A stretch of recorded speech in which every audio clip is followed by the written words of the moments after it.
তোমরাও কি খেতে চাও এভাবে কম খরচে ফুচকা? তো চলো রেসিপিটা দেখে নিই।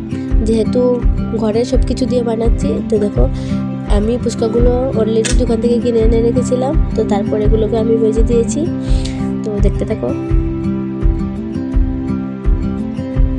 তো এখানে আমার ফুচকা ভাজা কমপ্লিট। তো এখানে আমি আলুগুলোকে সিদ্ধ করে রেখেছিলাম অলরেডি।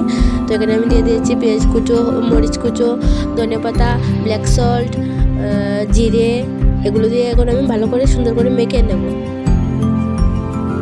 তো আমার মাখা অলরেডি শেষ। তো তারপর দিয়ে দিলাম অল্প একটু মটর।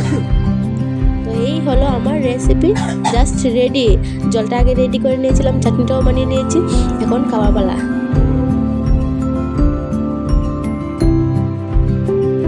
আমরা যতক্ষণে খেয়ে নিচ্ছি ততক্ষণে তোমরা একটা লাইক করে, সাবস্ক্রাইব করে ছোট্ট চ্যানেলটাকে একটা কমেন্ট রেখে যাও, ছোট্ট করে একটা কমেন্ট রেখে যাও, অবশ্যই আমার পাশে থাকবে।